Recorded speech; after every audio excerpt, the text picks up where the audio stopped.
and test out their microphones and cameras, and we'll get started in a few.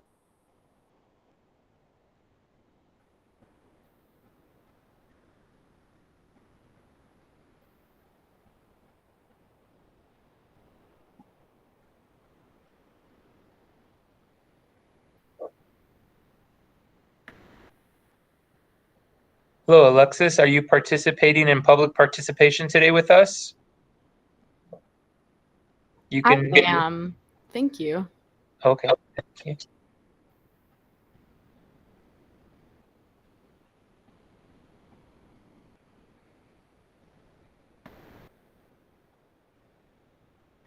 We're giving everybody the opportunity to join in a few minutes before we get started. Principal, will the public participation be at the end of the meeting? We generally try to have two, one at the beginning once we take roll call and approve our agendas, then we open it up for public participation. And then for any public participation that signs up at later, we can also have a public participation at the end. Okay, perfect.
So I believe we have 7 members present. I'm not sure we want to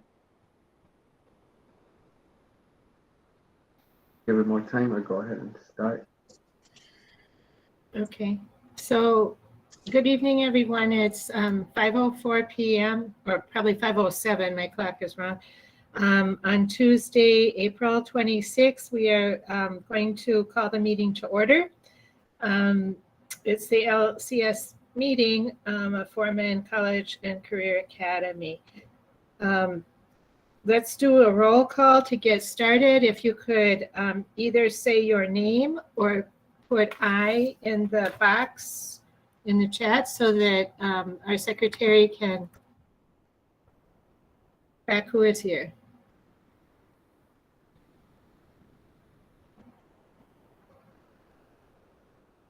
So let's see, Miss Sabrina Woods.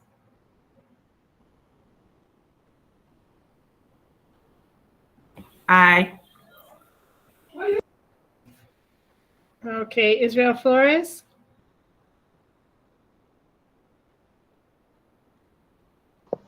Aye. Miss Malhouse. She's in the chat. Ruwaida Hamad. Lawanda Jones. Mary McCann, I'm here. Santa Montoya. And Mr. San Gabriel.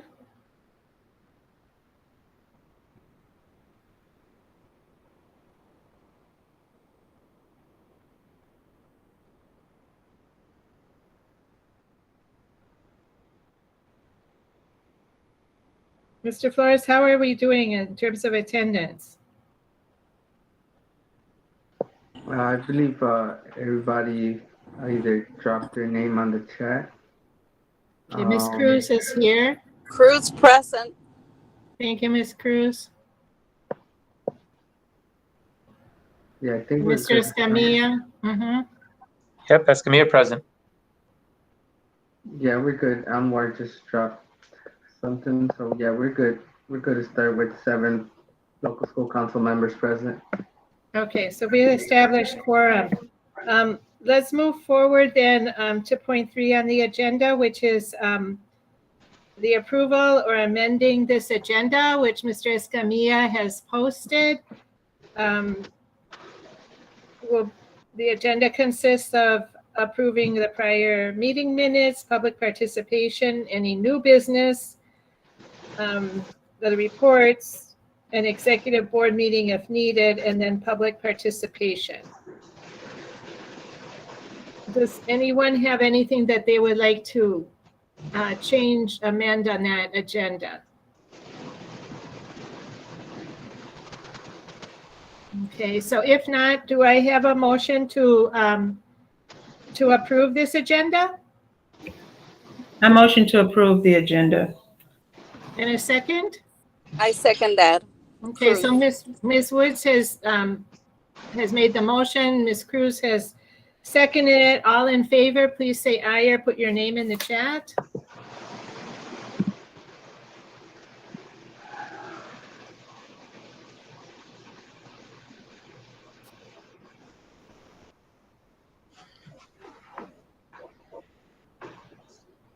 We're just waiting for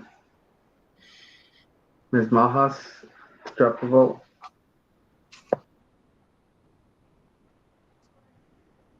With that, we have 7 votes. The motion has been approved.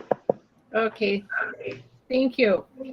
So we'll move forward to point 4, which is approving the prior meeting minutes. So on your screen, you'll see the meeting minutes. They were from March 22nd. If you would look over those quickly as Mr. Escamilla assists us by scrolling down as needed.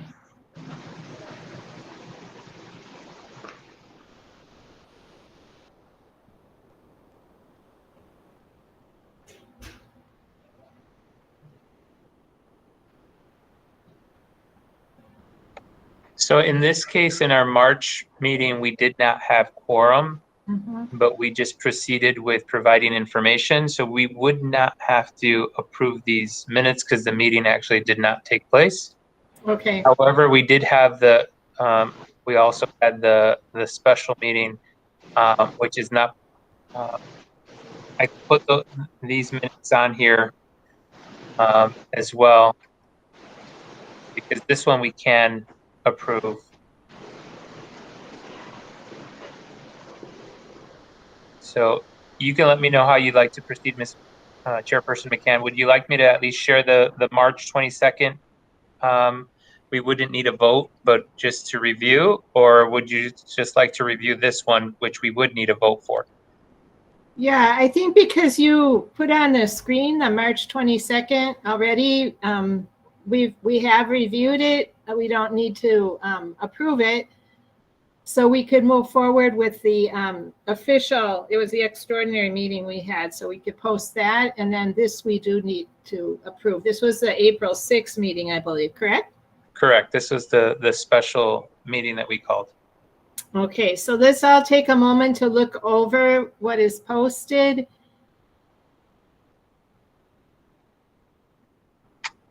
This meeting, we voted on the budget, you remember?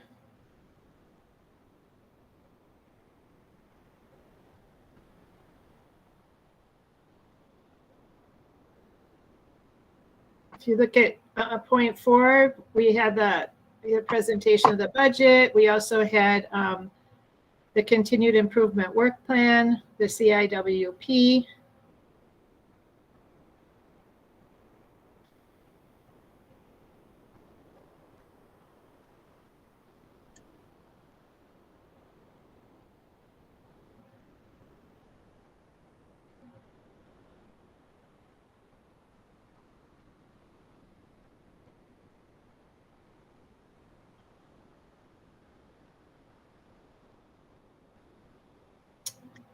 And So and just so that everybody on the call who's streaming also from our YouTube channel, just for reference, on our website under parents and local school council, they would be able to access the agendas and minutes all posted here on the website for those who are streaming and watching the meeting from home.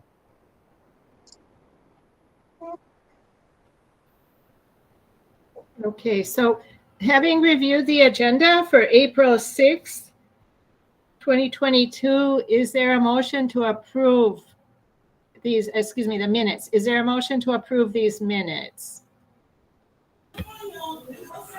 I motion to approve the minutes from the April 2022 meeting. Okay. Is there a second?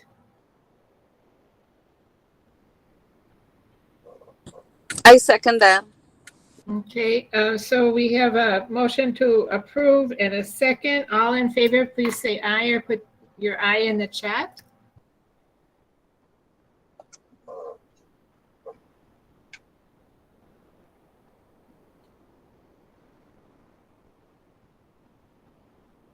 That motion passes with 7 votes.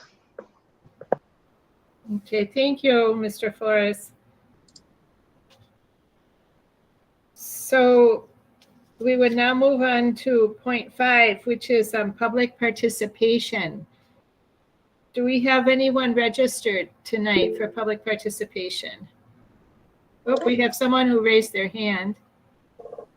Hello, my name is Alexis. I'm the Director of Communications and Outreach for our state representative, Will Gazzardi. I just have a few announcements I can share with you all. The first one I'm going to share, and I can drop a link in our chat, is that our office is hosting a meet and greet on Saturday with the representative at a local coffee shop in Avondale, which you and all community members are welcome to attend to speak with Representative Gazzardi about any community issues or legislative concerns that you might have. In addition to the meet and greet this Saturday, we also want to make sure we continue spreading the word about a state mortgage assistance program. I just put the link in the chat as well, but the state is helping homeowners who are behind on mortgage payments with grants. So our office is here to assist families with the application and connect community members who are eligible with local housing partners. So those are the two things I wanted to share. I can put my contact information in the chat as well. Okay. Thank you, Ms. Meiser, and also Mr. Gazzardi for always sending someone to provide that kind of information to us. I also have some of that mortgage assistance documents or flyers or additional information here in the main office at the school for those listening and who would want a hard copy and they're near Foreman. Stop on by and we have that information as well.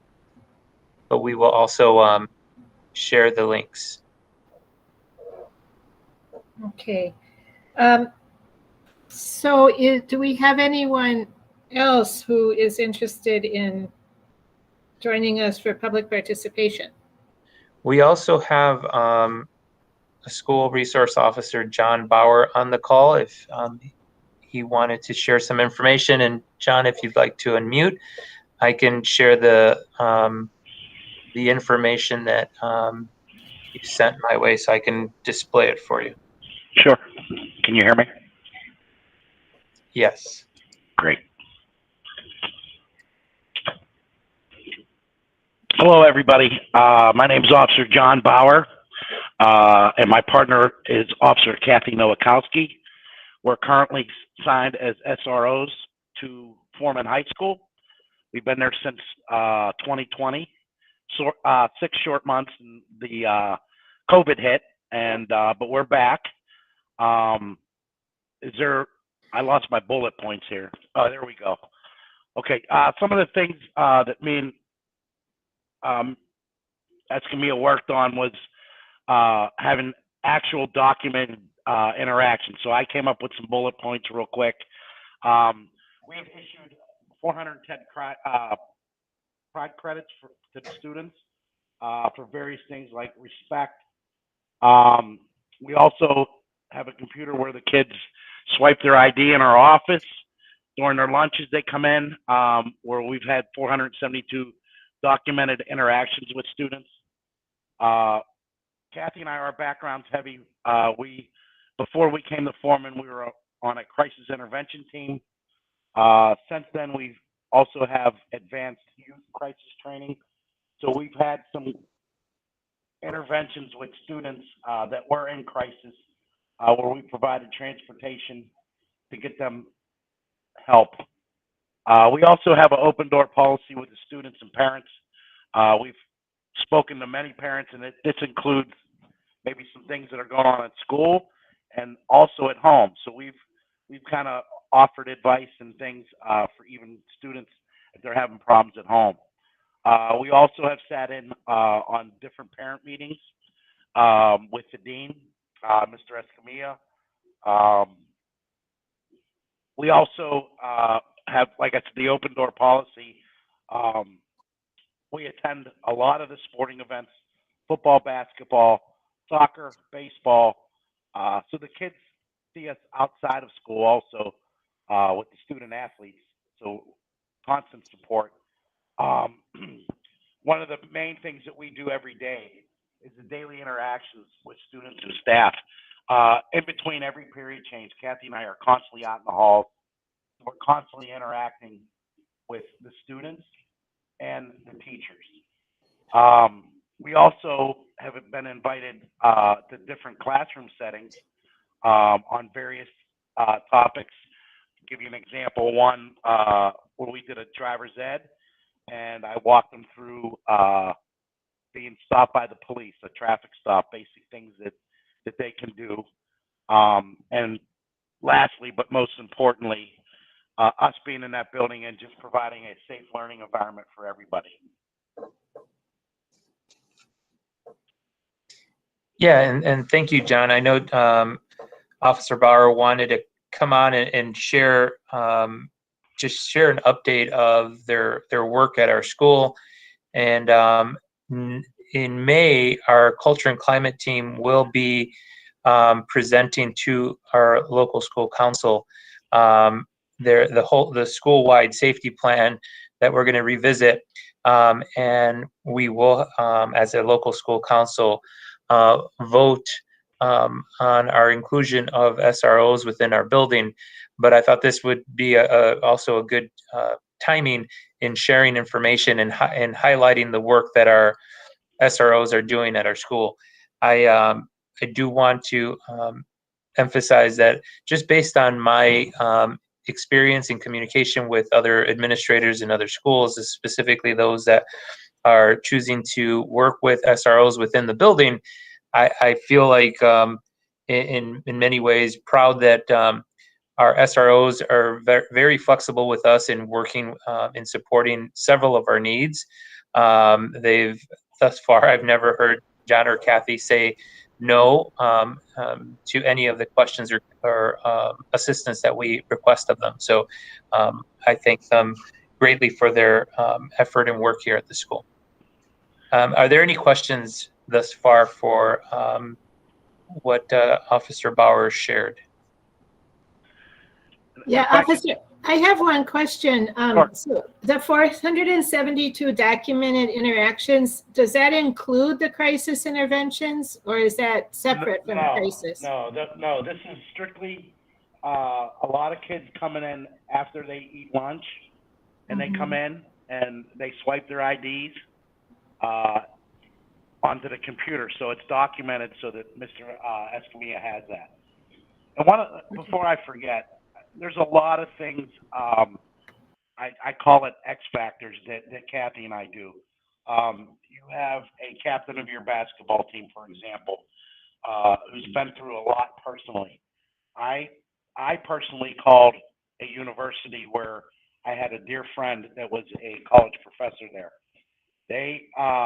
I explained his situation, his grades, and what kind of young man he is in the building, and they offered him a lot of scholarships where they waived an out-of-state scholarship.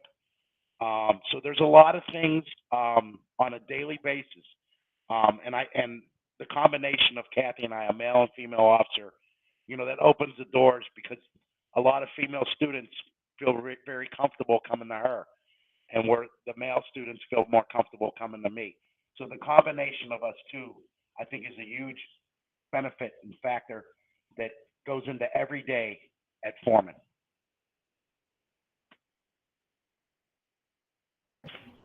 Thank you. Are there any other questions or comments for Officer Bauer? I just want to lastly say thank you for allowing me the opportunity today. Yeah, absolutely. Thank you for your service. You're welcome.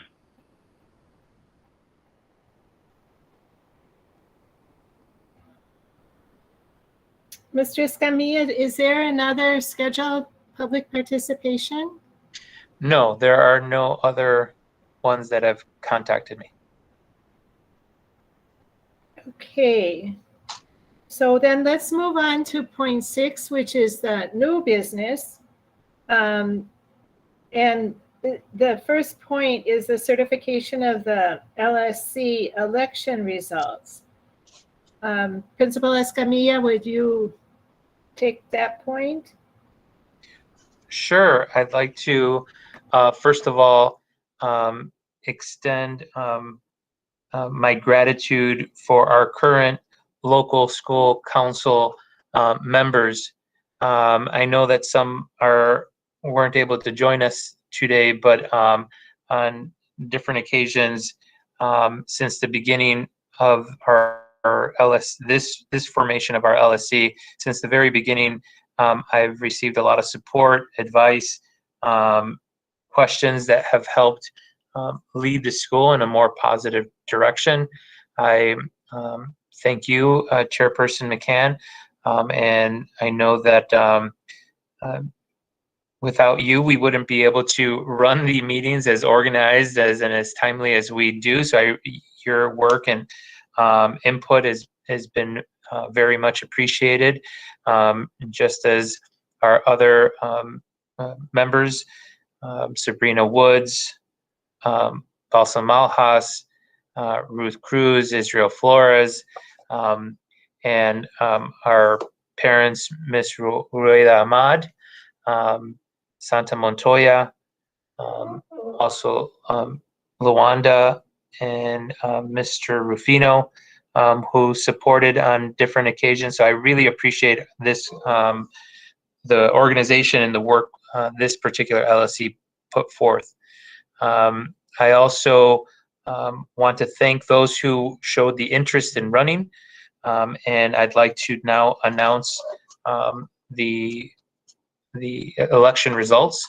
So to start off with our teacher representatives that will be serving as of July 1st on our next local school council, Melanie Lopez and Nestor Garces, both receiving 14 votes apiece. Our community representatives, Ruth Cruz receiving 24 votes and Israel Flores receiving 16 votes. Thank you for your continued service as our community representatives in our LSC. Our non-teacher staff representatives, Sebastian Pittman, receiving 12 votes. Thank you for your continued support. And our student representatives, we now have, moving forward next school year, 3 student reps on the local school council. Victor Flamenco receiving 17, Alexis Cardova Ruseo receiving 20, Rodrigo Gonzalez Saltana receiving 20 votes as well. And so again, these are the LSC election results, and I thank everybody for their interest in continuing to help provide input, guidance to our local school council. And I saw Ms. Wood sending her congratulations out to everybody as well.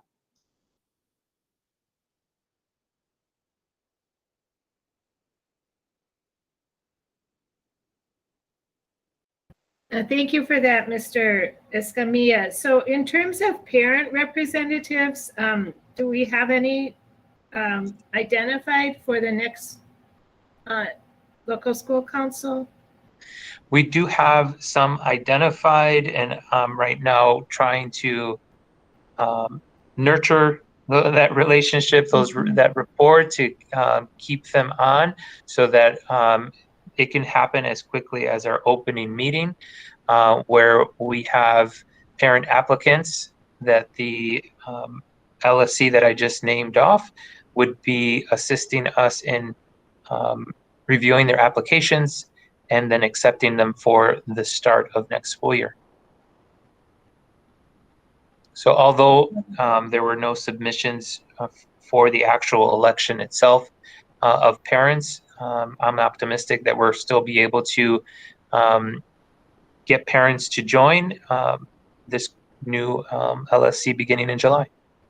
Okay, and so our role is that we should encourage parents, correct, to join the local school council and to contact. Would they contact you, or would they go through online?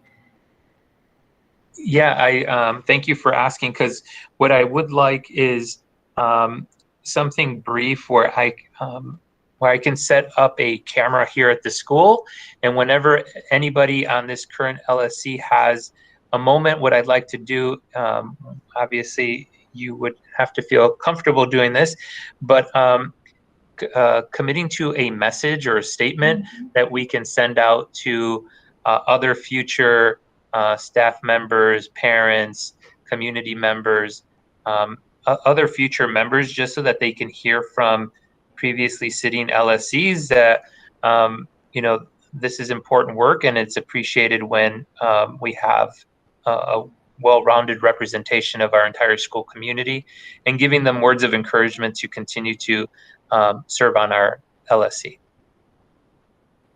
So I'm hoping that we can get something recorded.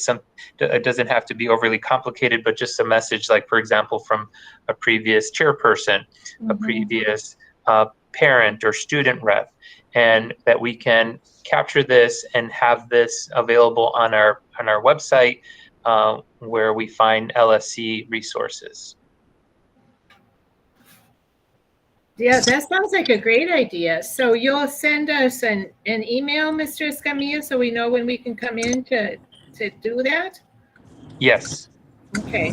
Yeah, and I'll send you the location, because I'll have everything set up and ready to go.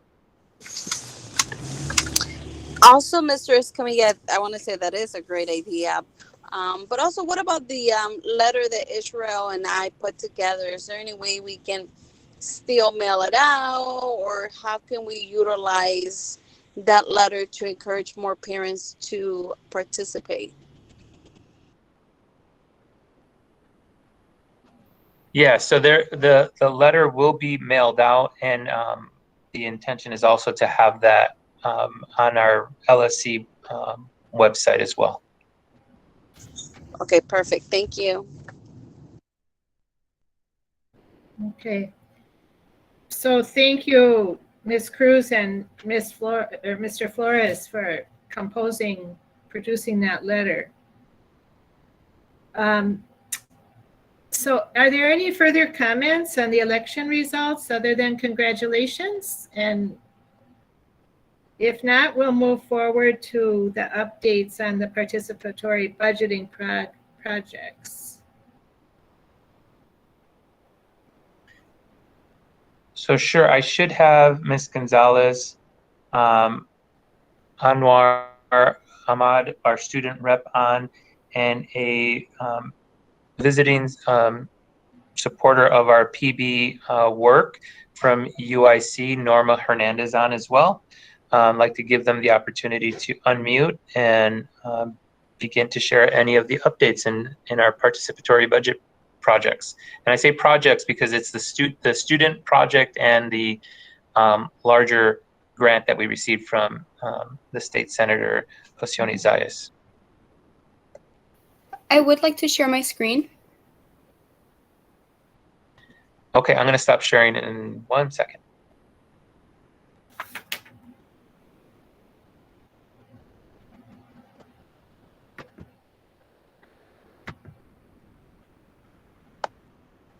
Go ahead.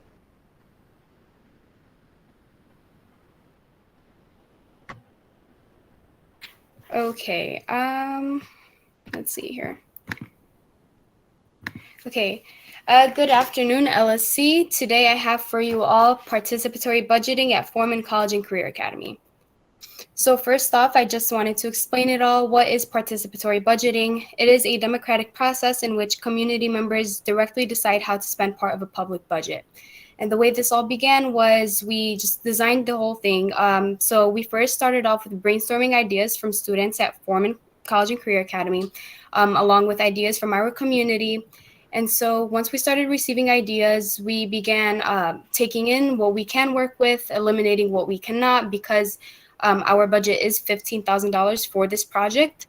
And I am glad to say that we do have a list of items that we can finally start voting for. So like I mentioned, the Student Voice Committee has been given $15,000 to decide how to improve our school community. And so we have gathered over 90 ideas that varied from students all over Foreman who would like to see improvements, whether it was in the gym, the cafeteria, and etc. So the first item we have on our ballot is going to be mirrors. So the current mirrors that we have in our bathrooms aren't very pleasant to look at, I would say. So we do want to upgrade our mirrors to mirrors that we can actually clearly see our reflections on. And so for this project, we would need 15 mirrors total, which brings us to a total of $3,566. Next up, we have the Halo Smart Sensor Detector, and I do want to add that this is solely for safety reasons. And so this detector would be able to detect flammable, hazardous chemicals. I know that may be a problem in our school with smoking and also loud noises, just commotion. And so once this does happen, security at our school will be alarmed of the occurrence. So we did decide that we would need at least 10 detectors, which brings us to a total of $12,950. Next up, we have a hot food station, and I do want to say that I am a fan of this one. So students did suggest that bringing their lunch from home and warming it up in the cafeteria is a great idea. And so to make this work, we can possibly have 2 microwaves and a toaster oven. And I would say that this is one of the cheaper items that we have listed, and it brings us to a total cost of $600. And the music department. So I did want to say that I do want to thank Dr. Blake and Mr. Peterson for gathering so many students that have taken a liking for the music experience this year. As for me, this is my first year taking a music class. I am taking music and world culture with Dr. Blake and jazz with Mr. Peterson. And if you were to ask me a year ago that I would be doing this, I would have never expected it. And so we do have a majestic marimba, a stand rack, which holds 25 stands, an intermediate trombone, and this, I do have the individual prices listed for these, and it does bring us to a cost of $5,775. And I did also want to add that an upgrade to our music department with these items, we're hoping that it would favor both students for classes in music and world culture and band classes. Last but certainly not least, we do have an idea for new gym equipment. And so ever since I came to this school, this has been like the #1 thing that students have been requesting. And it consists of volleyball standards, basketballs, volleyballs, an electric inflator, badminton racket, softballs, and a duffel ball bag. And so we do have the individual prices listed, and then that would be a total of $5,208. And so I did visit, SVC members and I have visited seminar classes yesterday and today. And as a result, we will be voting tomorrow, students only, during lunch periods 4 through 7. So students are allowed to vote for up to 3 projects. Only 1 vote may be casted for each project. Ballots marked with more than 3 votes are invalid and will be voided. And so once we do gather the results, it is possible that we come up with a project that is less than 15,000, and so we can possibly combine more than 2 projects together to meet our budget. Any questions?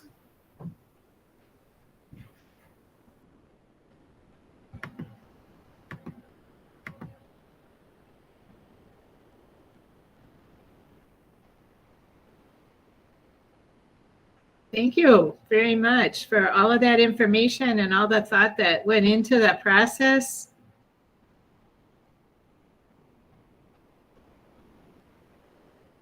Anyone else have a comment on the results of what was generated? I see that Ms. Woods said great proposal. Yeah, I just want to say how much I appreciate the students' efforts, especially Anwar's, in sort of leading the way with our PB projects, especially our student one. And if you all recall, she's been sharing updates at LSC with us, and they've gone back and forth. They've made adjustments. They made improvements to their overall process. So I just want to say thank you for the stick-to-itiveness that they all have in order to make something quality and make it work at Foreman. So thank you very much, Anwar. Thank you, guys. And it's nice to think through Oh, how much that's going to benefit, you know, students to come too. I did want to just, because they're on the call, in case Norma Hernandez or Leticia Gonzalez wanted to share anything additional pertaining to the PB projects, this would be the time. If not, just let us know. Good evening, everyone. I know that Norma was here. I wanted to introduce her. She is part of the UIC team that originated this program with CPS, and Norma has been a great help for me. Actually, we've been learning the step-by-step for this process, and I would like to call our school like a pilot program just to see how it's working in our school and to enhance it in the near future. And so Norma and I have been working with the students with the SBC committee, and so they've been working together in trying to make this project work. In the near future, we have already mentioned a $300,000 grant that was given to us through the Senator Passioni, and so that project is forthcoming. We have a lot of information.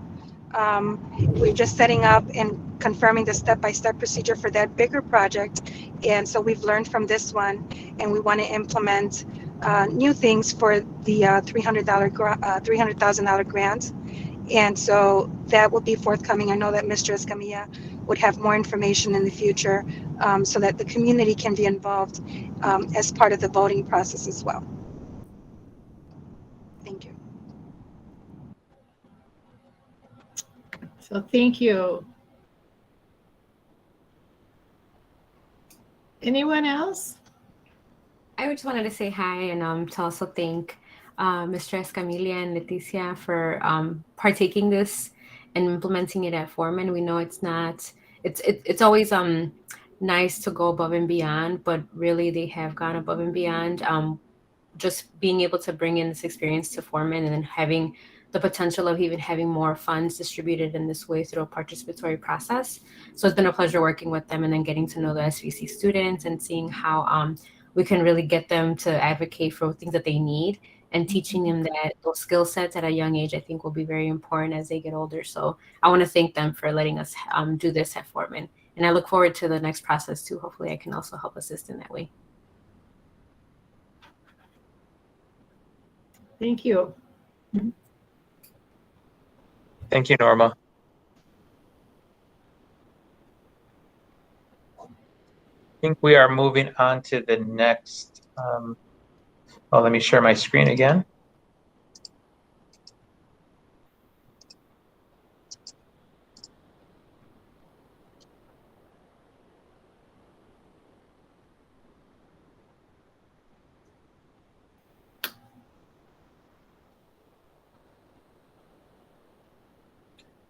We are moving on to the reports. Ms. McCann, would you like me to start the principal report? Yes, please. We're on point 7, principal report. Yes, and so I'd like to, for my principal's report, I'd like to do a few things. Seems like it's a thank fest today, but it's really important for me to do this because I just want to give a special acknowledgement to Mr. Nestor Garces, who's most likely on this call right now, sort of a key logistics person for us, aside from being our scheduler for our student programs and our master schedule. I just want to say thank you for publicly thank him for his support, organization, and logistical efforts in making a successful parent-teacher conference night come to fruition for us at Foreman. He helped our entire team think through the process, and it went off very successfully. We had over 200 families come in during parent-teacher conference night, visiting our partners, Will Guzzardi's office, Alderman Cardona's office, medical clinicians nearby, our teachers, of course, our counselors, our staff, and so it was an awesome experience. So I just want to thank him personally for his leadership and his organization in the entire night for us. So thank you, Nestor, for that. I also like to now lead us through a bit of a procedure for ourselves where I get our local school council's input on a portion of our mission and vision work. And I'd like to share with you all, excuse me, I'd like to share with you all some of that process right now, and before I display the slideshow. But we did walk our entire school community to share their values, what they value in an effective education, what they value in an effective school. So if we were to think of an ideal school or an ideal situation, what should we be valuing that makes that school effective? And so our teachers, our staff shared or captured, helped us capture values down on paper. Our ILT, our instructional leadership team, was brought together one Saturday for our retreat where we got to reflect a little bit deeper on these values. And and if you all remember, the LSC also helped us with this process and that initial step in sharing what you all value out of an effective school as a local school council. And so those were included in these values as well. And so what the instructional leadership team ended up doing is they ended up categorizing every single value that was provided to us, so that we can sort of categorize where these values come from and what do they support within our school. And I'm about to display these slides to you as well. And then I want to walk us through a couple of hypotheticals, but just to get some brainstorming and some input from all of you today, because what I'm going to do is I'm going to charge our immediate school community, our professional learning communities here at the school, with writing us some options using the input that you all provide as an LSC, using the input that our teachers provide after sort of digesting these values a little bit more, thinking about the future a little bit more and what the work is going to look like in order to get us to achieving our goals in the future. And so right now I'm going to walk us through that.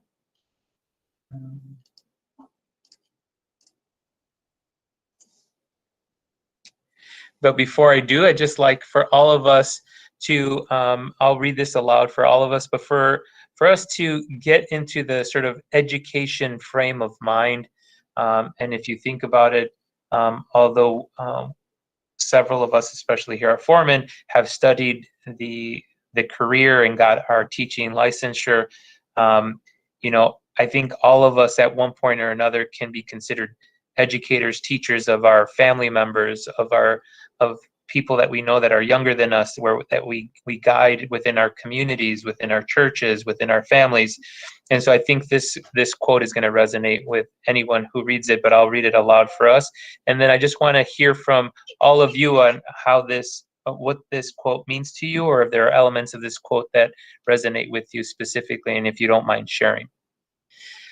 I've come to a frightening conclusion that I am the decisive element in the classroom. It's my personal approach that creates the climate. It's my daily mood that makes the weather. As a teacher, I possess a tremendous power to make a child's life miserable or joyous. I can be a tool of torture or an instrument of inspirations. I can humiliate, humor, hurt, or heal. In all situations is my response that decides whether a crisis will be escalated or de-escalated, and a child humanized or dehumanized.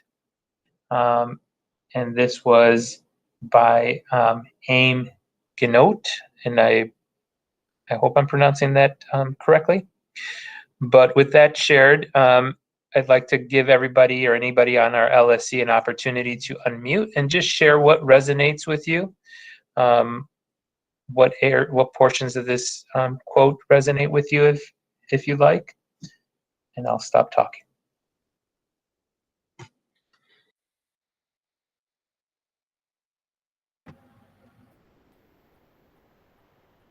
Who wants to go first?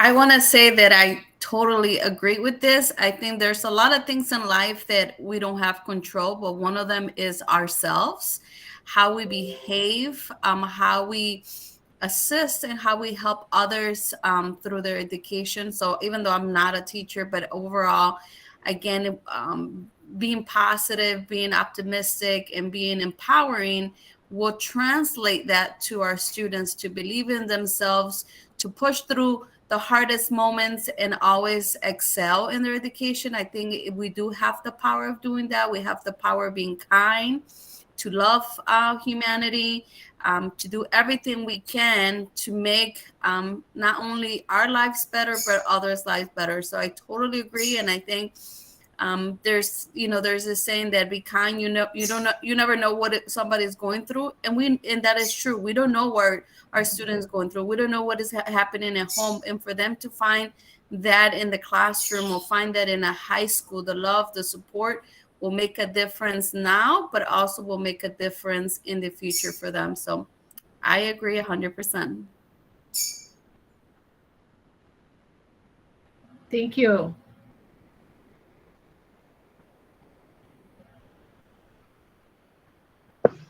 Yeah, I just want to echo off what Ruth Cruz mentioned, and really just take the time to thank all the educators here, the teachers, because I understand, some students can, like she said, like Ruth said, they come in with their issues, and sometimes they're stuck in the building the whole day. They're gonna let out their frustrations. So I just want to applaud the teachers, and really just um, be like making aware that like making it clear that we can see that you guys are compassionate and really are like, you guys do a lot. So I want to appreciate that. Thank you. I do want to say that I couldn't agree more with this quote. Throughout my years in elementary school, middle school, and high school, it is true that the teacher is the root of what the atmosphere is going to be like in the classroom. And I did want to thank all the teachers that do keep a smile on their face, maintain a positive mindset. I truly do appreciate them. So, yeah. Good afternoon, everyone. I would like to give my feedback on this.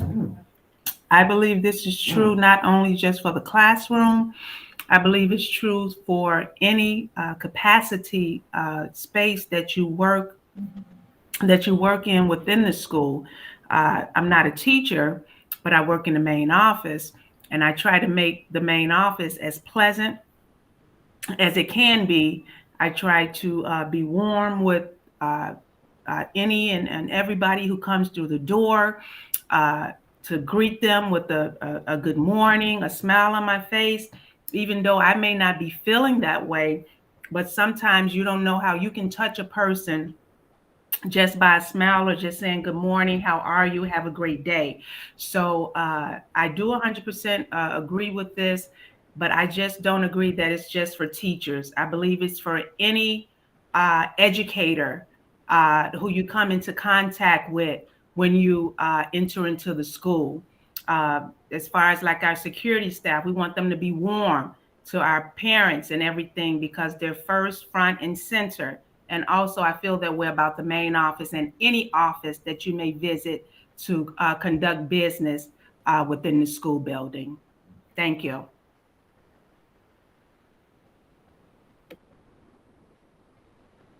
Yes. I'd also like to mention that I found that quote very powerful.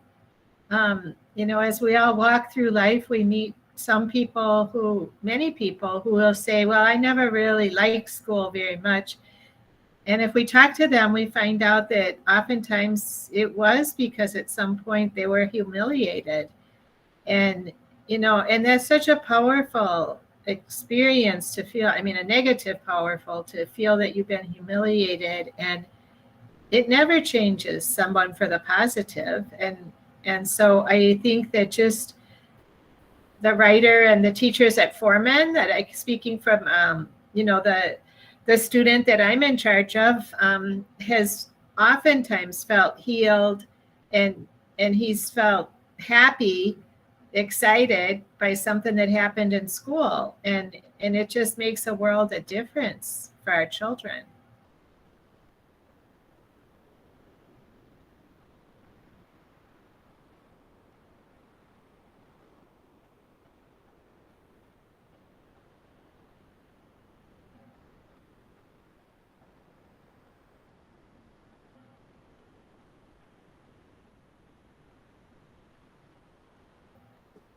Yeah, I think something that stood out to me in this from this quote, or at least constantly reminds me, is that although it's easy for as educators to think of only the student, like, oh, the student happened to not do so well in this quiz this week, or failed an exam this week, or didn't do the assignment this week. That it just reminds me as an educator, reminds me that how important this is as a partnership, that education is a partnership where the educator and the student are both equally important. And in many cases, the educator, like was already mentioned, and like Ms. Woods was emphasizing, can be any one of us at any given time. And so it doesn't all just fall on whether or not a student can or cannot do something, but how are we all involved in helping the students continue to progress, I think is one of the biggest takeaways that I got from this quote.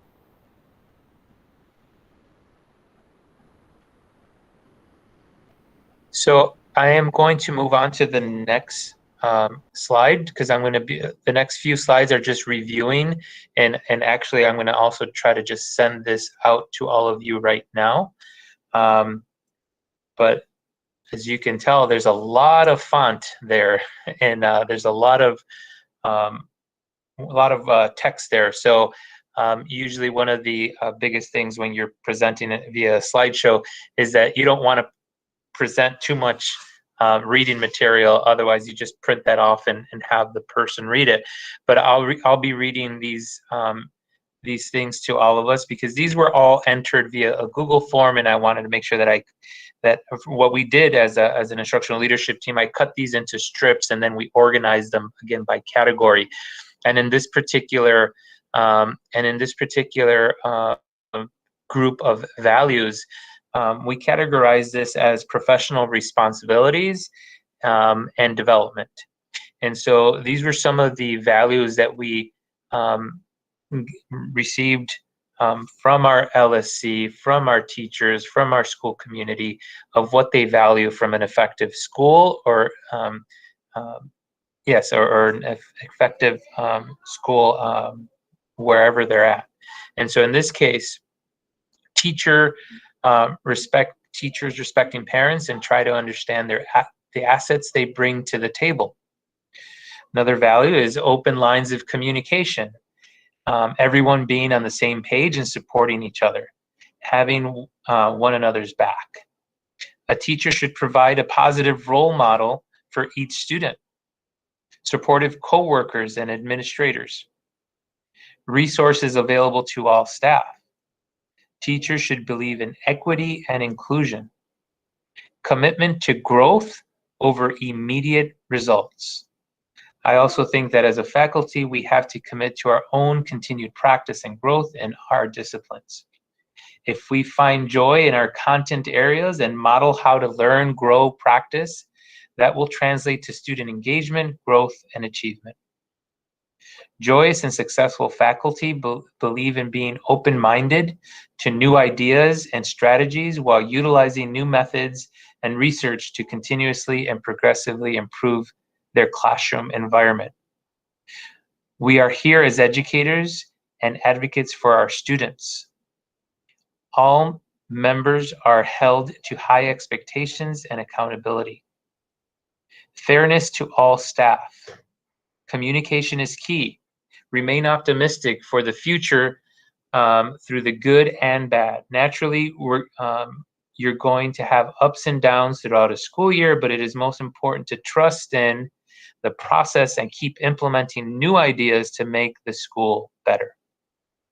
Never be stuck in old ways and reflect and think about how you can improve for the future. Families will support teachers when teachers work with parents as equal partners in supporting the kids' education. Being able to get to class started, or being able to get class started when the bell rings as students are on time and ready to learn. Believing that every student is capable to learn. Growth mindset. Being willing and open to try new things and learn along with other students. Resources for all students and staff in order to compete with suburban schools. That students are held accountable for their opportunities to gain an education, that teachers acknowledge and support the students who take seriously that accountability. Teachers must make that effort to enable students to gain belief in that accountability. So I'm just going to leave this to see if there are any things that stand out to you with professional development that you may want to take note of. But like I said, I will also share this immediately with you as soon as I'm done reviewing it. And these were some of the values that we identified that would impact the areas of culture and climate or social emotional learning. All students should be celebrated and empowered to feel capable of doing and being anything. All students really want to be successful. Our challenge is to get them to believe they can achieve a goal. A school spirit and positive energy. Students must be held accountable to their behavior. Joyous schools are filled with learners and teachers, and everyone can fill either role at any time. We need to create different types of student leaders. Staff should highlight student choice and student voice, need positive, high quality, and enthusiastic teachers. Students, teachers, and parents make achievements possible. Student voice and choice options. Every student is an immensely important person. The most important beliefs to have for a joyous, effective school is a loving and welcoming environment that is also safe and secure. Teachers who care are stern and understanding. Every student is extremely valuable and an important person who is worthy of our best efforts. Students and teachers earn the respect from each other as they embrace the many cultural traits that abound in the school. Students appreciate teachers that are patient, willing to educate in a way that all students understand. Empathy at the core of what happens within the school. A school culture that values all thoughts and perspectives, whether it comes from a teacher, staff member, or student. The school can be a safe place for all students, staff, and teachers. Teachers must be sensitive and considerate to all students' current situations, while students feel free to be open to bring about their concerns. Respecting each other, celebrating our highs and acknowledging our lows, being appreciated. Celebrate what is right instead of being over-focused on the negative. All learning doesn't happen in the classroom. A joyous, effective school has to be safe and have expectations for everyone in the building. It has to believe in students and build them up, not lower their expectations. An effective school is one where students want to learn and teachers provide them the tools to choose their own learning adventure and guide them to solving problems and creating their future. An effective school is one where communication is effective and transparent and everyone has a voice. We are here because of students, work on relationships and how to conduct ourselves in the appropriate manner, students and staff. Interacting with kids and families who are motivated to do better for themselves and helping them on that path. Students' health and self-advocacy is the value. If students know you care, students are more likely to take on new challenges.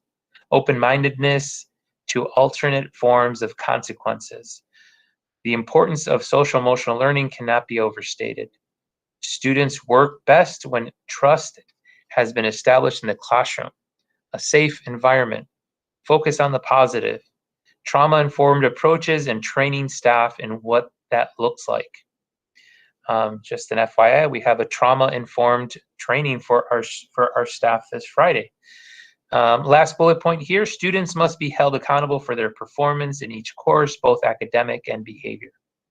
So these are some of the values under culture and climate and social emotional learning. Lastly, under academics, teaching, and learning, we have here some of the values that we categorized under this area. You need to actually believe and act on the understanding that all students deserve a quality education. Of value of engaging materials. Every student deserves the excellent and engaging education. Here a person used a nice statement, I will create activities that will allow all students opportunities to gain confidence. Students engage more enthusiastically when they can see the relationship between themselves and the material. To have a growth mindset, to get to know your students and incorporate their backgrounds and interests when teaching new skills. Students deserve a say in what is being taught and how.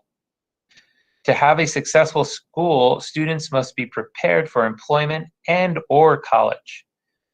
Belief that our students are worthy of rigorous learning and capable of high standards.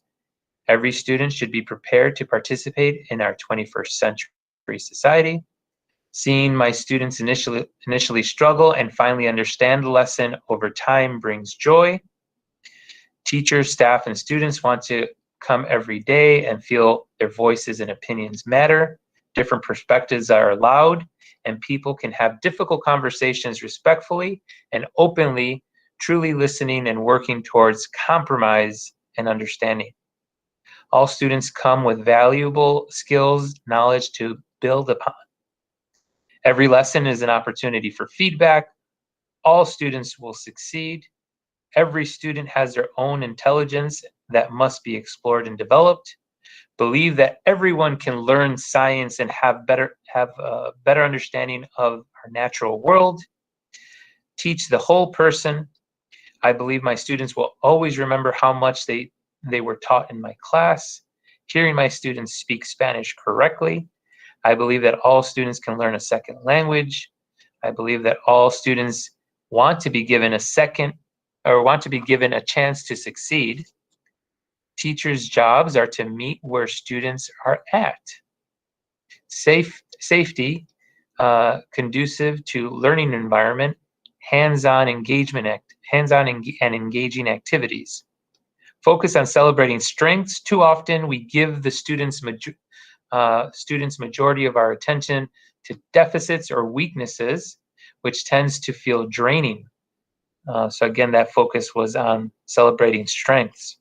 All of us and all of our students have strengths and assets to contribute.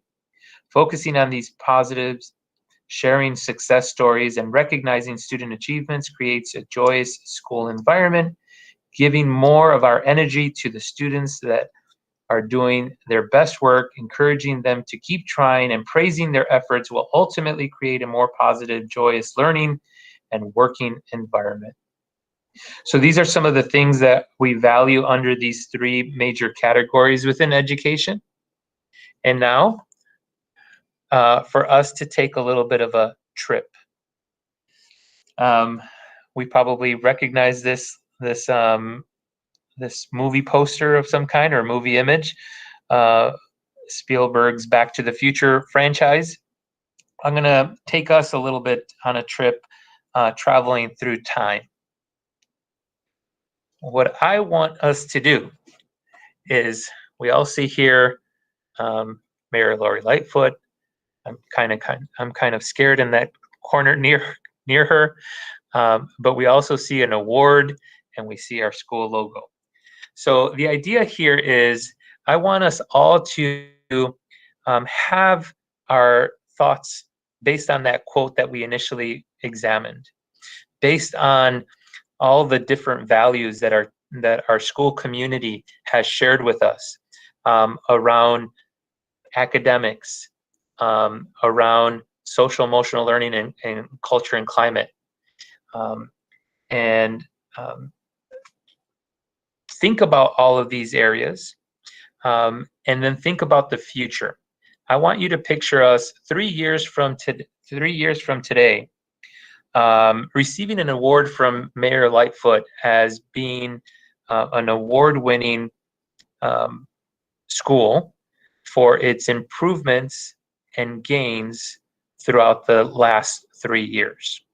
So we're receiving an award from the mayor, from her office, being acknowledged in being a great school and seeing great progress within the last 3 years.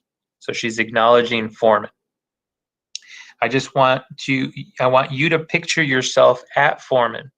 At one point or another, our local school council has visited, but now I want you to picture yourself being invited during school hours. And I invite you to share this information. And we're having a special breakfast this morning. You all here having a breakfast with us, learning about this award that we're receiving in the evening. All of you are going to be there on stage with Mayor Lori Lightfoot as we all receive the Best School Award 3 years from today. And so you're at the school. You're done with your breakfast. I want you to picture yourself walking through the school. So you're visiting. What would you expect to hear and see as you walk through the school? So as you are, again, as a group, what would you expect to see or hear from this award-winning school? So maybe picture yourself popping your head into a classroom. What does a classroom look like in an award-winning Foreman? Picture yourselves, walking through our hallways during passing periods or while kids are in class. What do our hallways look like, feel like, sound like? Maybe you pop your head into the cafeteria while students are having lunch. What does the cafeteria look like, sound like? What would you expect to see in meetings that are being held by teachers or meetings that are being held by students? Meetings that are being held by our PAC or BAC, or our counselors, our staff, our security. We all have meetings at some point or another. Envision yourselves stopping by one of these meetings that are being held by our different staffers. Again, what would you hear? What would you see? And then what would you hear and see in our after school activities if you stayed to just sort of observe our after school activities? So with these questions here on the screen, anyone can unmute so that we can capture, again, 3 years from today. That would be, school year 2022-23, 23-24, 24-25. So 3 years from today. Next school year would be year one. And then again, we are receiving this award 3 years from today. So in the future. So I'll stop so that I can let you guys consider these questions and share your input. What would you hear and see?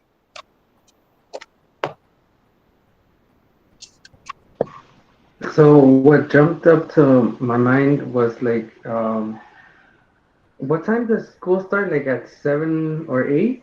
So I was thinking like an hour before, 30 minutes before, just like in the morning. I don't know if it's already like that, but like a possible thing where students can just come in and maybe catch up on some classes or even get ahead. So that's kind of what um, kind of jumped to my mind as like the hallways and the morning process. So for that, and you kind of broke up a little bit at the beginning, but just to be clear, what you're envisioning is that we have this morning process that promotes like students, a welcoming environment for students early in the morning, even before class starts, so that they may have a place to continue to study or get work done, but that they feel like they have a place here at Foreman before school even starts. Is that what you're sharing? Yeah, that's what I was going for, and like to take it like a little step further, like even I know there's like night school, but maybe something like that in the morning where they can come in and do maybe like online classes or something like that, just to make sure they can keep up, but not just keep up, like even get ahead.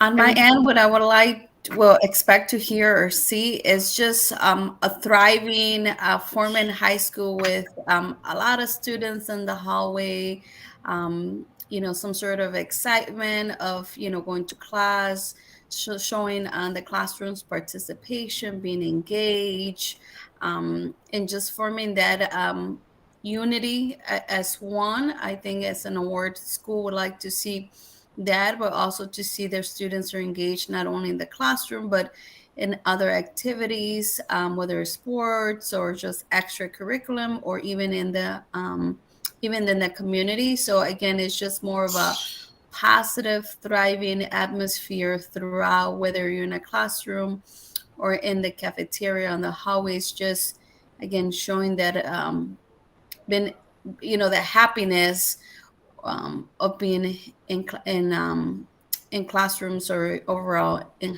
the high school.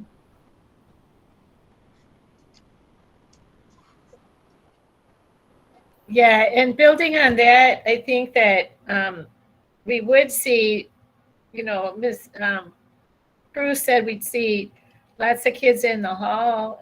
So we're hoping that we have a lot of students, full classrooms. And from the classrooms, we hear the teachers' voices, but we also hear the students' voices, and we hear some laughter. I would expect that I would go by some classrooms and hear a lot of music, which I think is one of the strengths that Foreman is building. And we probably see a little bit more technology and science equipment, which is needed. And when we go out after school, we would see boys and girls doing sports. And certainly all of this is important because it's opportunities for our neighborhood.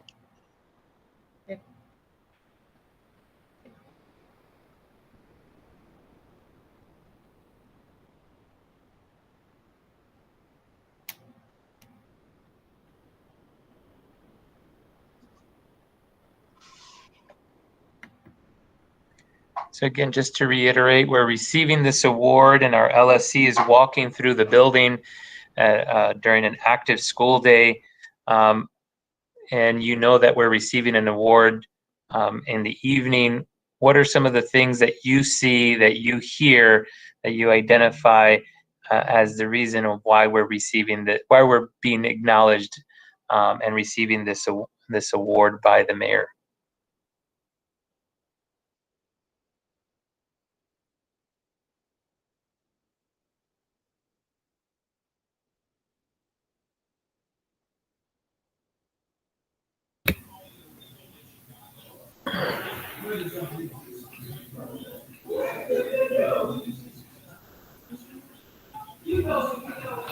I guess I would like to see that the students are being, the teachers and the students are engaged. Um,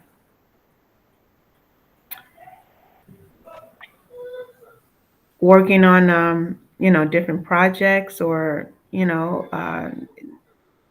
they're respecting each other, respecting each other's space, the security and staff, and they're being respectful. Maybe in the halls, the students may be a little eager because they know we're about to receive this award, so they may be a little bit chatty, but it's okay. It's a good chatty. They're excited and they're giving each other high fives because they completed a task on time, or they won a poetry contest or an art contest. So everybody's excited and just, I don't want to say loving on each other, but just being excited and just talking and laughing and just good times. I guess that's what I would like to say.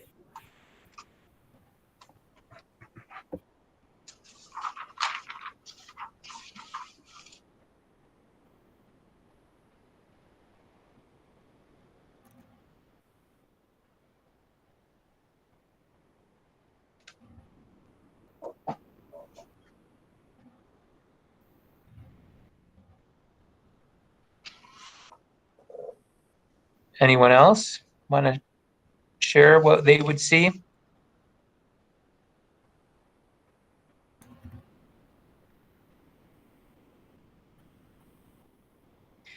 So this part of the exercise in envisioning us 3 years from today helps us, and I was taking notes, and this is also being recorded and then eventually transcribed for our minutes.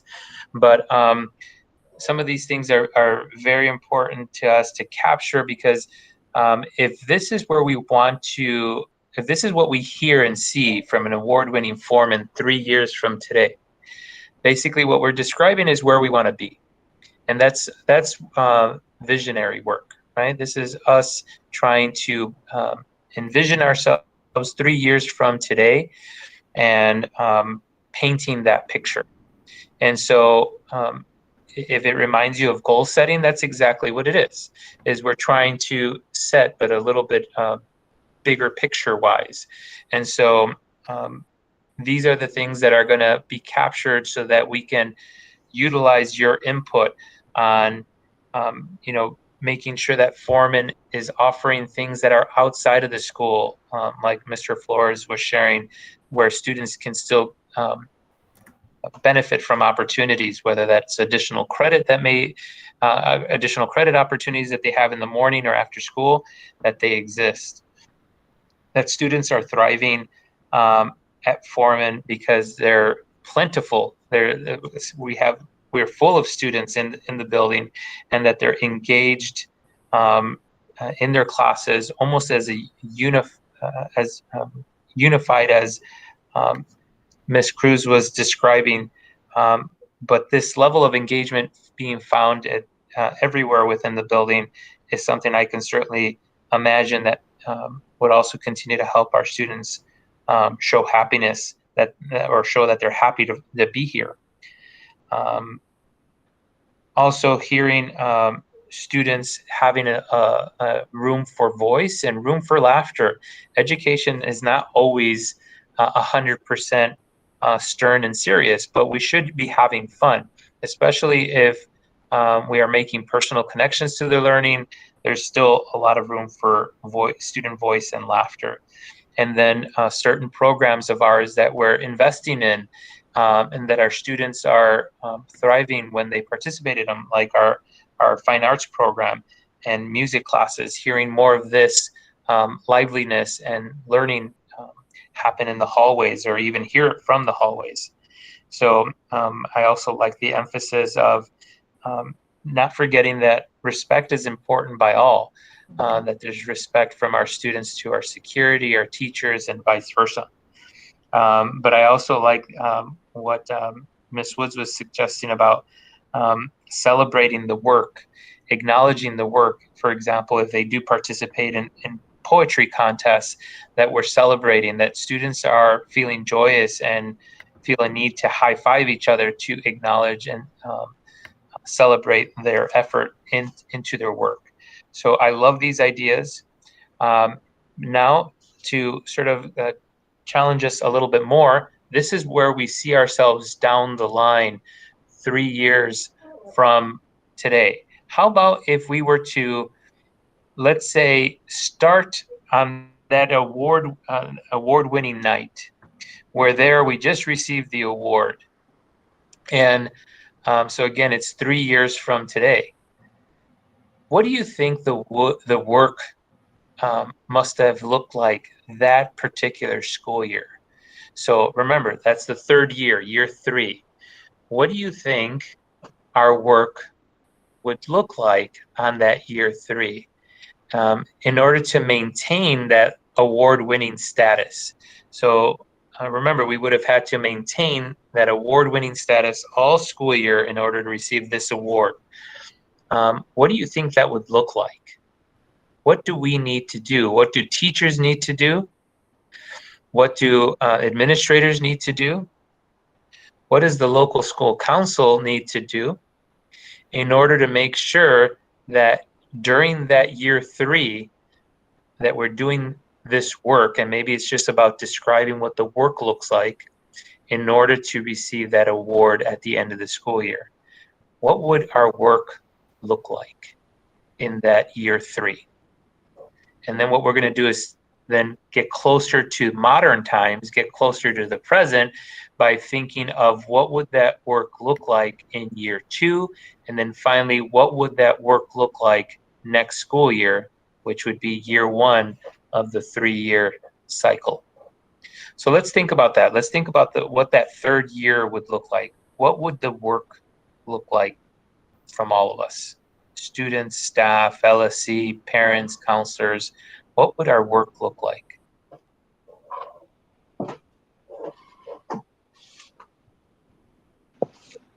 So what comes to mind, going off what Ms. Wood said about the students having their poetry like contests and stuff like that, really just makes me think about like student voice and really like pushing on that. So some of the work could be just like I don't know, trying to find some funds that go into um, or having a position that's like strictly for student voice, just so we can start creating like more clubs and stuff like that to get students involved. And I think that can go into like bringing bringing students from like other schools, like creating interest at Foreman. I think that's how some of the work would look like, having a position that allows these students to, that guides these students to create new clubs and extracurricular activities.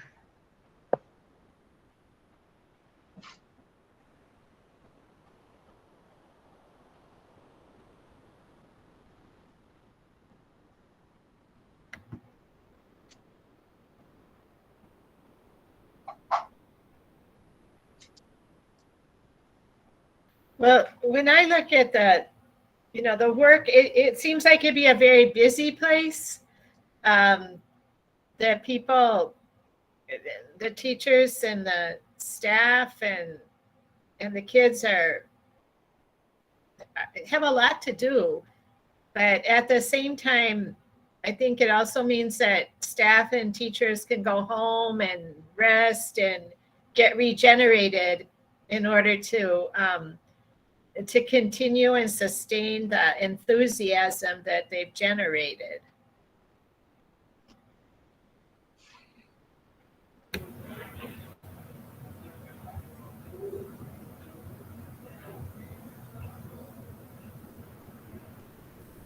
To add what Mr. Flores and Ms. McCann said, definitely will be busy. I think we will have to step it up and do more, possibly participate more things. But like what Mr. Flores said, we build those strategic partnerships, possibly with other schools or different organizations to host certain things in the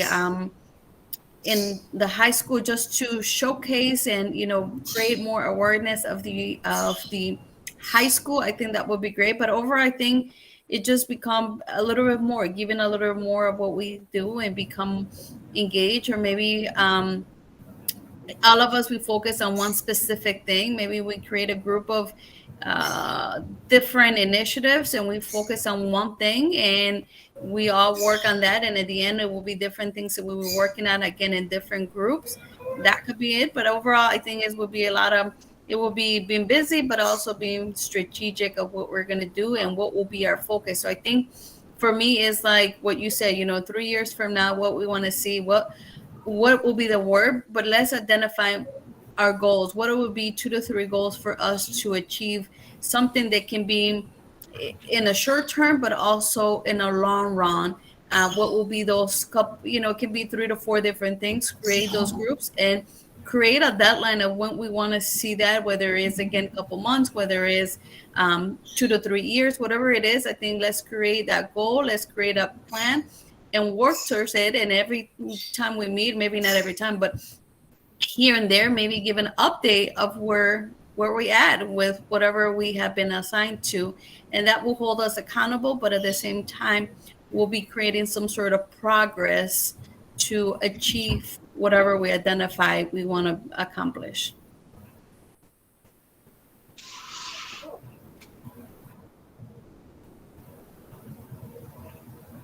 I agree. I think networking and partnershiping is key.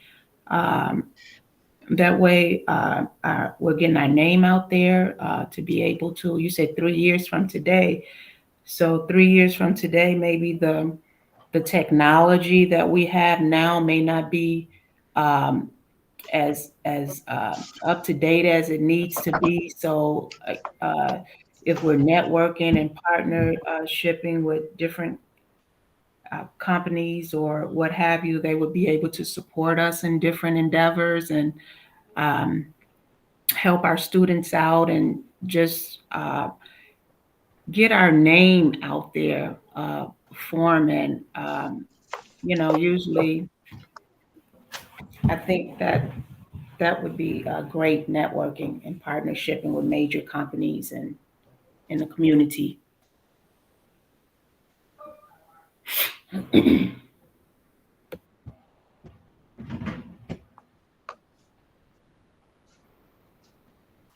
Does anyone have some thoughts or suggestions as to like the difference the work may look like when we are at year 3 and we're already being acknowledged as an award-winning school versus what we would need to do? What would the work look like starting next school year? Like, is there a difference in that type of work in year 1 versus year 3? And just in general, trying to get anyone else to provide input.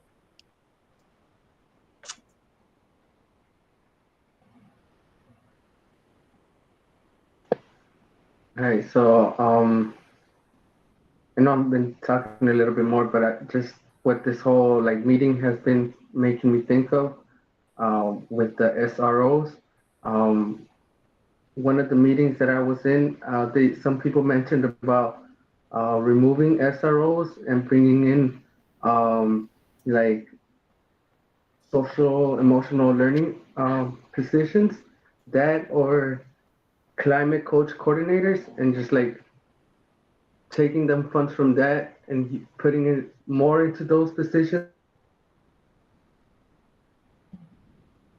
putting more funds on that, and then allowing the work to start going into student voice, and then that creating more um, connections with the community, more yeah, so like going back to what I said earlier, like creating more extracurricular activities, and then even pushing it into um like education. I believe CPS used to have that, but I think they went away from that. So finding a way to like implement some of that, creating relationships with the community, and then to like with businesses in the community to try to get fundings and really to like make Foreman like known in the community and people willing to donate, going back to the Friends of Foreman and just like really increasing our network and our power.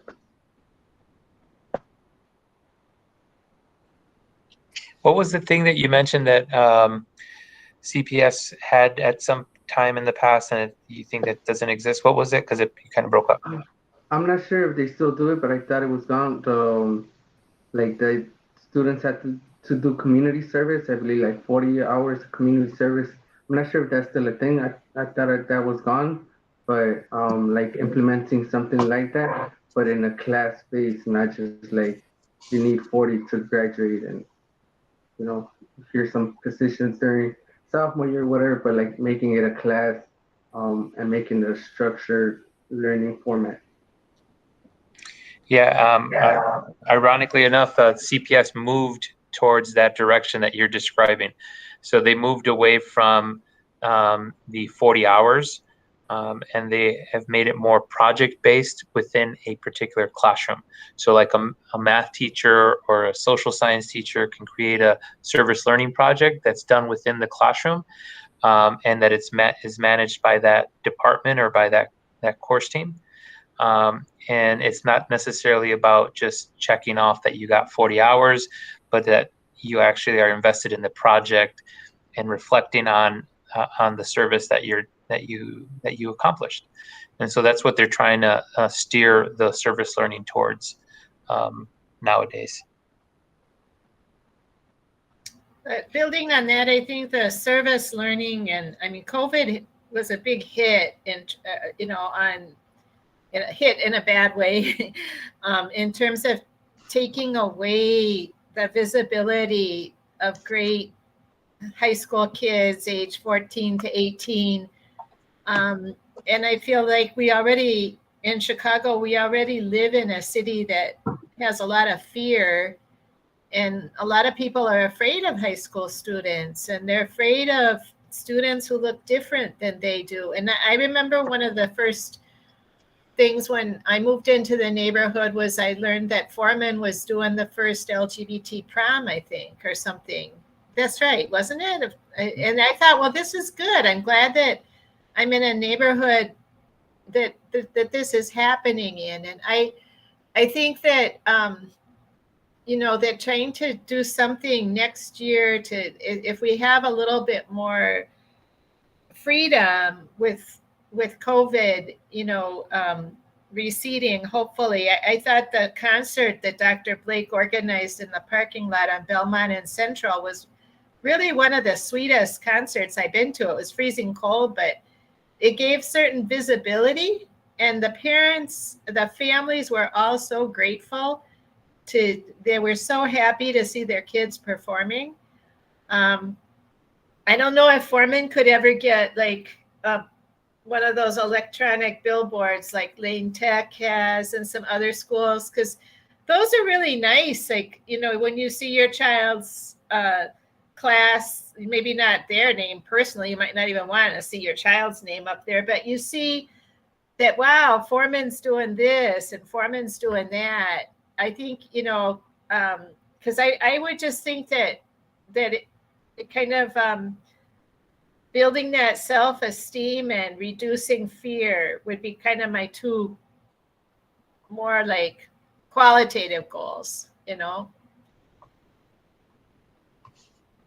And I think that links into a little bit of what Israel Flores was saying, that, I mean, a lot of the focus on the schools has been on more on the discipline, like what do we need to do? And even though we can say that it's supportive, but I think there are questions and there are fears out there in the community.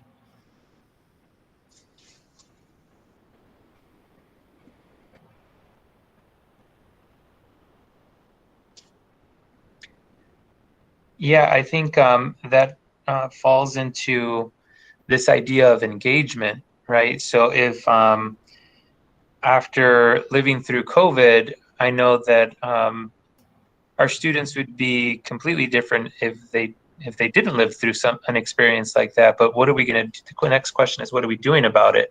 And so during the time of COVID, when we were doing remote teaching and learning, we try to put things in place to be deliberate about the social emotional learning aspect while we were all remote and isolated from one another. And now that we're in person, what we soon realized is that that is something that we can't simply categorize under remote learning, because we were still feeling the effects now. We still see the effects of COVID to this day. And so making sure that maybe one of the actions that we commit to, or what the work looks like, is that we do not abandon mental health or social emotional learning strategies within our curriculum, whether that is a math curriculum, English curriculum, even whether that is a counseling curriculum. Like all these things, all of our curricula that we teach to our students should still maintain a level of work towards mental health or social emotional learning.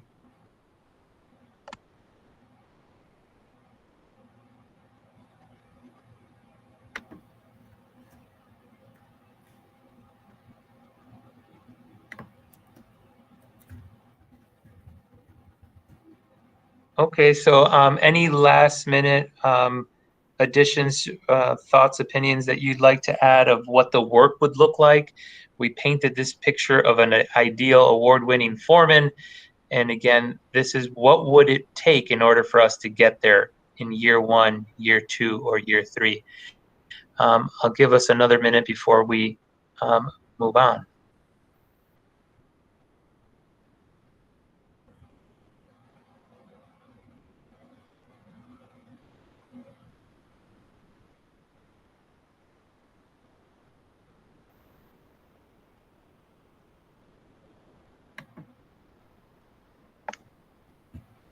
Okay, what I'll do is I will share this PowerPoint with you, this slideshow with all of you on the call right now. And then I will also, if you all do not mind, I will share with you our April folder. We have a few transfers that I want to share with you, budgetary transfers that I would need your vote for, but I'm going to share that with you right now.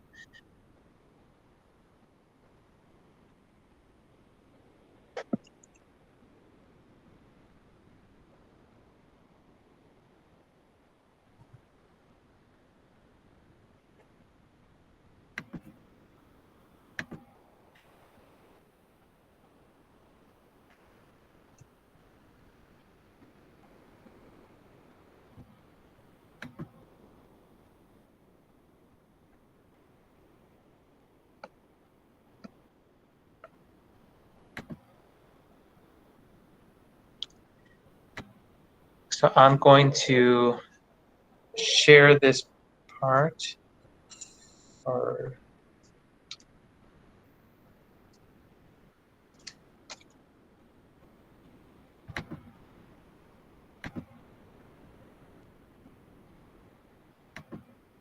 So again, thank you for sharing your thoughts in this Back to the Future protocol. I'll be sharing this with all of you now.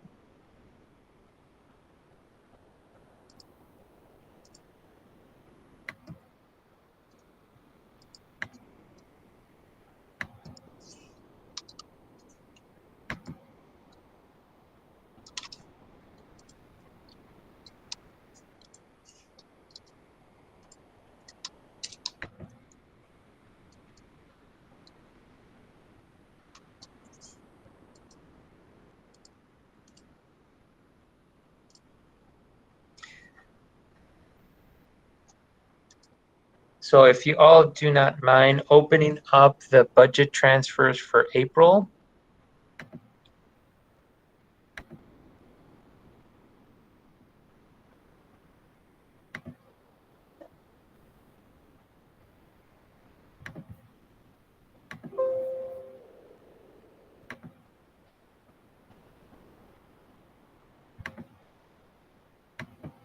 So in the first line that you'll see that the first line describes a transfer of $1,600 that we moved from a pointer line to a line where we can make some purchases for our Teacher Appreciation Week coming up in May. And by the way, I'd like to also take this time to acknowledge, while I have her here on the line, Miss Woods. Tomorrow is our Clerk Appreciation Day, and I'm not going to do any spoilers for her, but Miss Woods will be experiencing something nice from us tomorrow. But I do want to acknowledge her work, and thank you, Miss Woods, for being such an awesome person in general, aside from the awesome job you do as our main office clerk here. So thank you. Thank you. So we have, if anyone wants to share anything about Miss Woods, then you can unmute and give her thanks. She's awesome. And for those of you who don't remember, she also graduated from Foreman. So she has been here with us for a very long time, guiding us and guiding administrators throughout her time here as a main office clerk. So thank you again. So this $1,600 that we moved from a pointer line is going towards our Teacher Appreciation Week, where we do have several fun things planned for our teachers, from goodie bags to breakfast and lunch for our meetings, and also another special surprise. We mentioned earlier how if it's going to be a busy, bustling school to get to that award-winning place, that we also need to make sure that we're all well rested and that we are giving ourselves that time that we need for our own mental health and rejuvenation before we get back on the saddle and continue to help our students through their learning process. And so there is a portion here that I am also purchasing a little support and help in that area for our staff, where they are going to be treated by some professional beauty and health people that are going to help provide them with some quality self-help tips and recommendations on that day as well. The $2,700 and $2,741 that was from a miscellaneous budget line that we needed to transfer to pay for our Great America fees and trip for our seniors. So our senior trip is a Great America. It's pretty much an all-night Great America trip where they will not only we need to pay for their tickets and food and busing, but we needed to also pay for all that and the chaperones that are going to be attending the trip and supporting our seniors during their senior trip to Great America. That also takes into account the $1,460 that was taken also partially from a pointer line in order to continue to make a partial payment for that Great America trip as well. Then finally, the $2,000 that we transferred from a pointer line to cover maintenance and repair service to one of our washrooms that was retaining water underneath the tile, and we could clean and mop it, but it was still retaining what looked to be like a flooded area, but it actually wasn't flooded. It was just that the water was being retained underneath the tile and needed to be professionally removed and fixed. And so we needed to transfer $2,000 to be able to pay for that maintenance and repair that is still taking place right now. They're actively working on that washroom for us as we speak. So these are the transfers that I would then need a motion to pass. Okay, I move to that we go forward with these budget transfers. Is there a second? I second that. All in favor, please put your name in the chat. Oops, or say aye. I'm having a hard time with the chat. Mr. Flores, I say aye.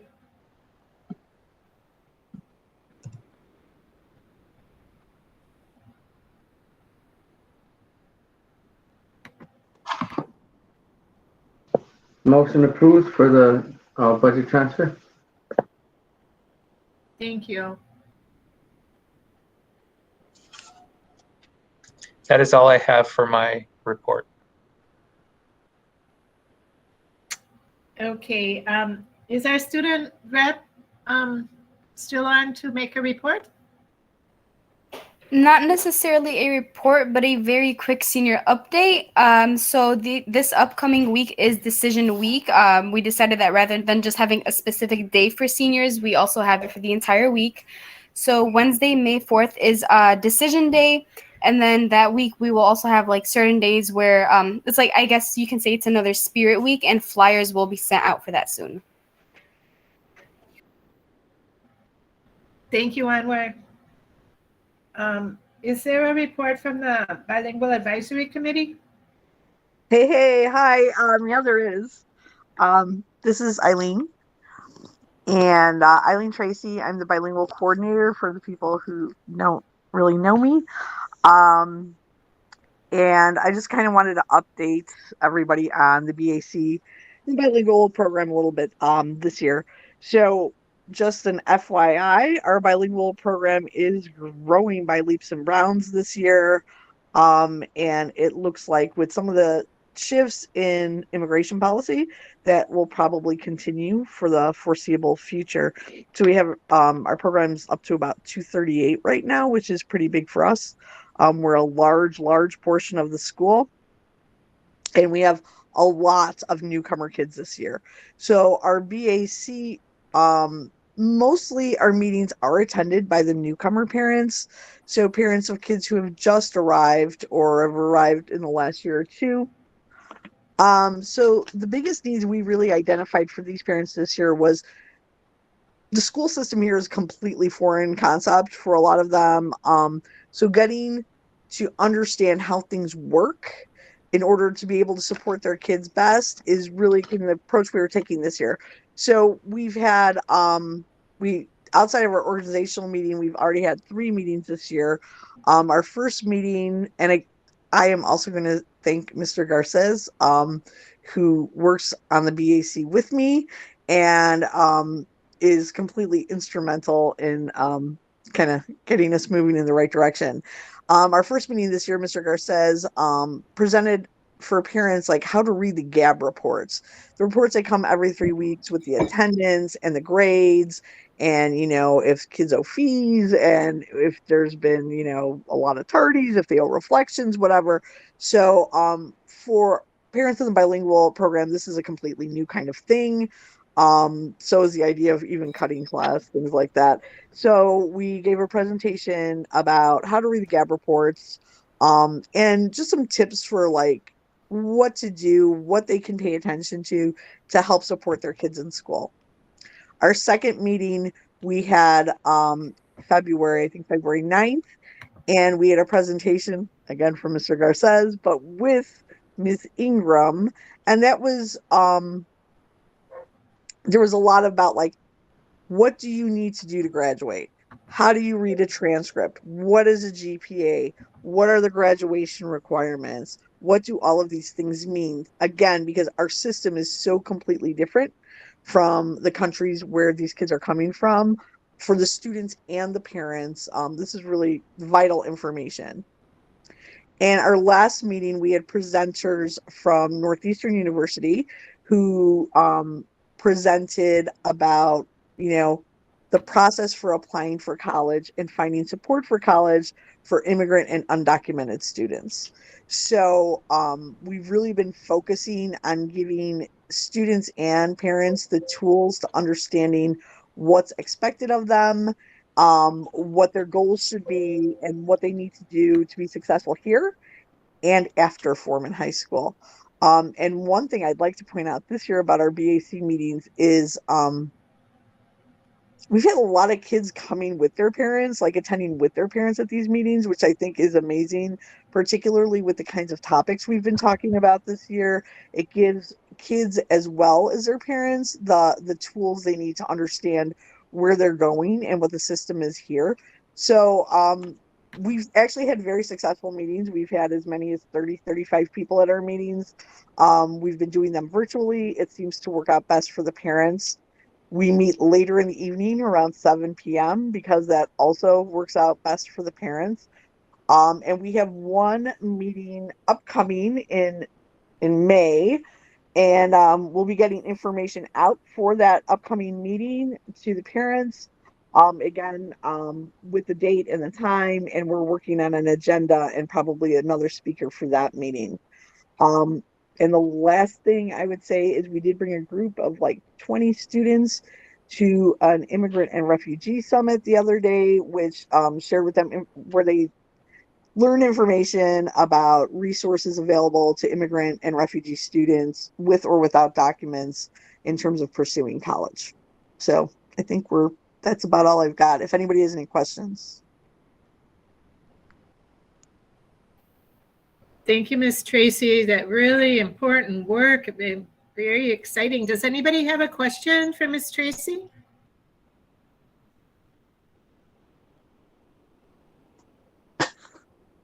Thanks, Ms. McCann. Thanks, everybody, for giving me a few minutes. I appreciate it. Oh, thank you. So then we'll move on to the Parent Advisory Committee. Yeah, this is David Stahoviak. Ms. Kierans was online earlier, but she texted that her phone was about to die, so I think she's not online right now. So I met with our chairperson, Ms. Kierans, yesterday. It was our first face-to-face planning meeting for PAC, which was awesome. And also Mr. Garces and Ms. Leticia Gonzalez met with us as well. And so we were just planning out the rest of the year and then into the summer. So we're ending the year with our English classes that we had offered parents. We had 15 parents that were consistently attending and about 30 that did attend at least some classes. And so we're going to roll out a survey to all of those parents, whether they attended one class or all, just to get an assessment as to what worked and what didn't with those English language classes. But also we were going to have a brunch offered at the same time as the classes. Mr. Garces has certificates of completion for those families or the parents who completed the 20 sessions. And we're going to be in person in a brunch at Foreman. And that's the first time I made that mistake in a long time. And so we are going to invite the PAC members that have been attending, and as well as all the members who are attending our classes to the brunch. And then we are going to purchase, and we discuss in our next meeting, a few books that are for parents that are about raising their teens. And there's a number of good books out there, and some that are recommended by Ms. Cairns and others in the pack. We'd like to purchase a set of books that are both in English and Spanish, and then house those in an area at Foreman, which would hopefully, ultimately, we're thinking about having a parent room in person again, moving forward. And I think that's it for now. The part of that ordering the books would be then to hopefully have a book club over the summer and continue to have parents connecting with us through the summer and into next year, rather than having kind of like the stoppage of the pack and then the start of the next fall. And that's all I have. Any questions? Okay, thank you, Mr. Stachowiak. We can move on. Mr. Escamilla, are there any FOIAs to report? No, there have been no recent requests for FOIA. Okay. And for the PPLC, would that be Ms. Malhas?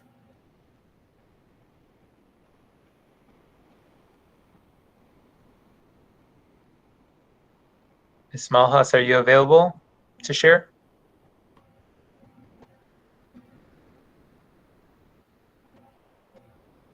She says she's having trouble with her mic. I can share. Yes, she's asking if I would be able to share. So in our last PPLC meeting, we began to go through a procedure of having a conversation of what makes curriculum effective. Like, how would we be able to determine whether curriculum is effective or not? And so we began to tackle a procedure in just analyzing, based on our experience, what we know, the guidance of some research, how can we, number one, define what curriculum is, and then start to qualify it to a certain extent. I'm calling some curriculum effective and some non-effective. What would make curriculum non-effective? And so we started to outline our thoughts and using this protocol, because what our intention is to create a self-reflection tool, or a tool that can be utilized by different teams within the building to evaluate curriculum. So if we're noticing that students aren't being successful in a particular area, that this tool can help us drill down into pinpointing why they're not being successful with a particular curriculum. And if we can create this tool using research practices, and also vetting this tool by having it be piloted by some teachers, is what we began to discuss. We also, through Mr. Peterson, one of our music teachers, his idea towards the tail end of one of our conversations was, how can we also get student input on going through the same protocol that we went through, answering the same questions, and getting a small group of students, perhaps students from our student voice, or just a small group of students, to go through the same procedure to see exactly what they come up with when it comes to defining what an effective curriculum looks like. And so being able to put those things together to adopt a tool that we can use and pilot moving forward to next year. And so that's where we left off in capturing our ideas down on paper through the use of this procedure. And the next step is to then get other teachers to try to go through the protocol and students to go through the protocol, so that we can get their input as well. And this is where we are at with our PPLC. Thank you. For point 8, is there a need for an executive board meeting? Did anyone bring an item for that?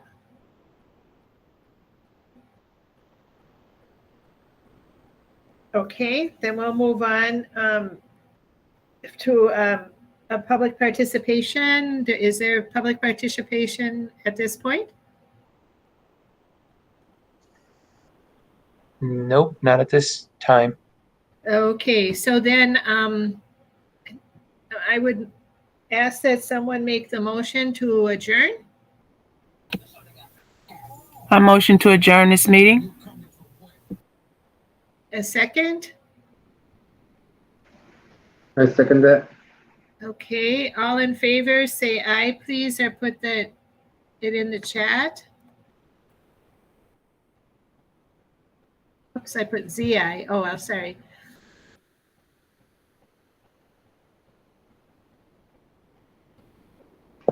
So we got 7 votes. Motion passes. Meeting adjourned. Okay, so it's 7:05 p.m. and we're adjourning. Thank you all for being part of this meeting today. Thank you, everybody. Bye-bye.